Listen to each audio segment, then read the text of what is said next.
yang akan berjuang untuk semua rakyat.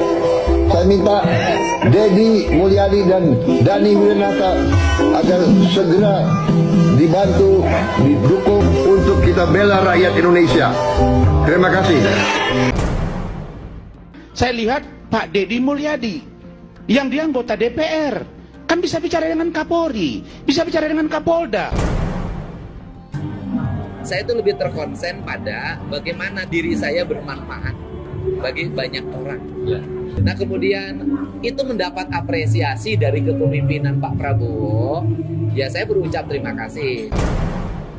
Nah kalau sejenis Rasman, ya yang namanya tuyul jombo itu ya, kalau diundang dari situ bikin keributan ya.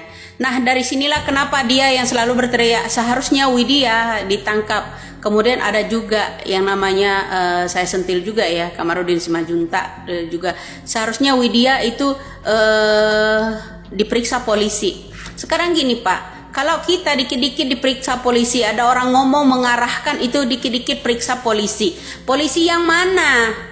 Polisi oknum itu udah bekerja sama dengan kalian. Ya kan ya nggak bisa.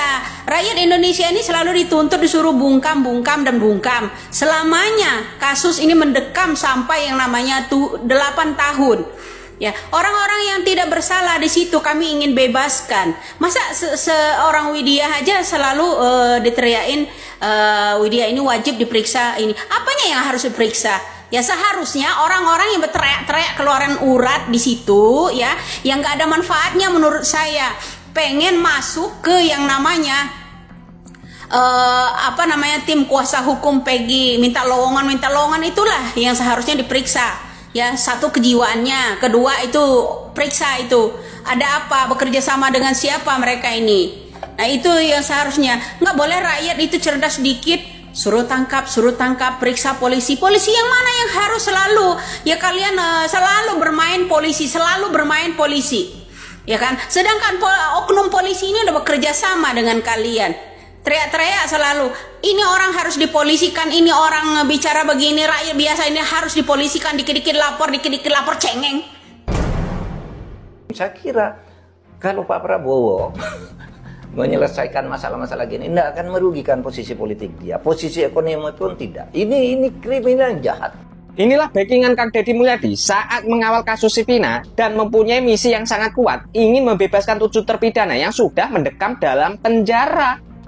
Dan saya Peggy Setiawan dan pihak keluarga dan pihak kuasa hukum mengucapkan terima kasih banyak kepada seluruh masyarakat Indonesia yang sudah mendoakan saya, yang sudah mendukung saya, dan saya juga mengucapkan terima kasih banyak kepada Presiden Bapak Joko Widodo, Presiden yang terpilih, Prabowo Subianto dan tim yang lainnya.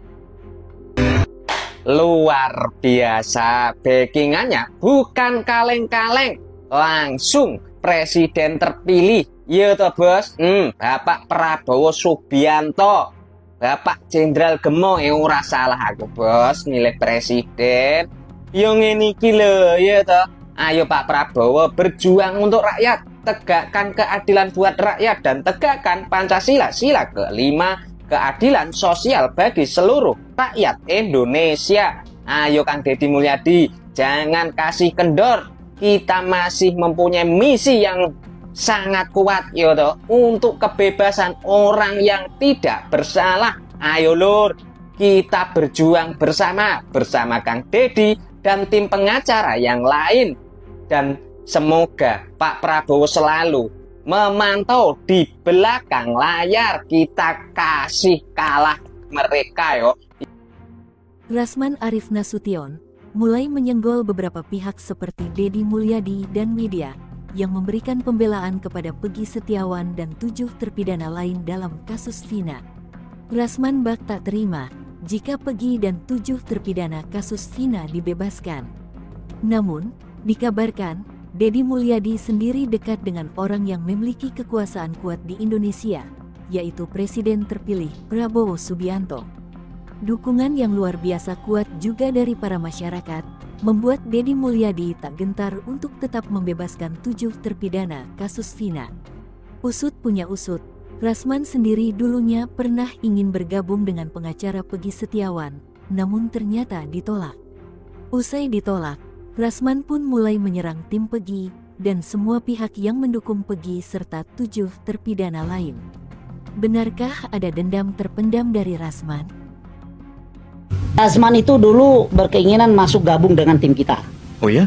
Ya, boleh dicek. Awalnya begitu nih? Bahkan Rasman sendiri yang bilang saya siap bantu Peggy. Iya, itu ada di media. Ada, di media, kan? iya betul. Ya. Nah, tapi kemudian tiba-tiba makin kesini, kalau saya bilang makin ngawur, biarin aja. Bilang aja sama Rasman, berhadapan dengan saya. Kalau nggak enak dengan ucapan saya makin ngawur ya. Ya, makin ngawur. Kenapa saya bilang makin ngawur? Dia meyakinkan banget bahwa Peggy ini adalah orang paling bersalah. Ya, dia meyakinkan banget, menggiring kami lah, bukan saya. Kami menilai bahwa apa yang disampaikan oleh Rasman itu adalah upaya membangun opini publik supaya benar-benar yang diucapkan sama dia bahwa Peggy adalah pelakunya itu dipercayai publik. Makanya kami bereaksi keras waktu itu. Kalau menurut opini hukum saya, ya, kebebasan Peggy ini sudah sesuai hukum yang berlaku.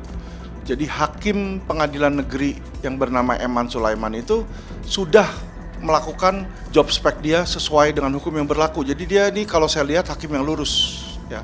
Jadi dia ini nggak neko-neko. Kenapa saya bilang seperti itu? Karena memang dari kasusnya, ya, untuk seseorang ditetapkan menjadi tersangka itu ada 2 alternatif, 2 kriteria. Satu harus memenuhi unsur dan kedua mempunyai alat bukti yang cukup, ya. Nah, alat bukti ini juga harus digunakan dan diperoleh dengan cara yang benar.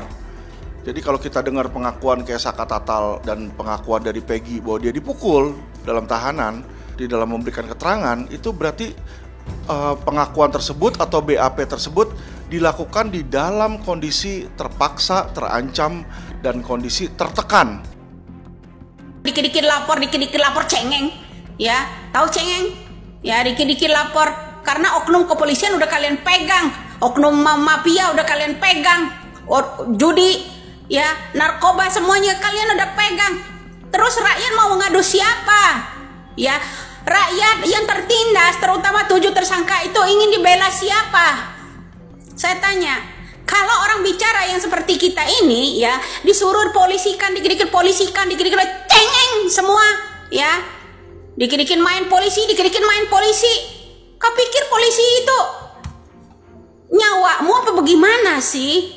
Bedain oknum ini. Kalau oknum polisi saya percaya masih ada loh polisi-polisi ini yang baik pada kami. Kenapa kalian selalu menentang orang rakyat yang selalu berbicara gitu? Kalau dia punya pendapat, kalau dia punya ini, ya arahan, selalu ini orang harus diperiksa, dikit-dikit periksa. Hoi, kalian itulah harus diperiksa kejiwaannya itu, dikit-dikit main polisi, dikit-dikit main polisi. Nggak ada yang boleh orang-orang di rakyat Indonesia ini bicara. Ya kan, rakyat Indonesia nggak boleh bicara apa-apa. Ya, kalau ada rakyat yang kecil gitu mengarahkan untuk membantu rakyat yang tertindas, yang disiksa bertahun-tahun dalam jeruji itu, ya, kalau ada orang rakyat yang junius membicarakan itu, orang ini harus diperiksa, harus dipolisikan. Dikit-dikit main polisi, dikit-dikit main polisi, dikit-dikit main polisi. Bosan tahu Indonesia selalu selalu intimidasi pakai polisi terus menerus.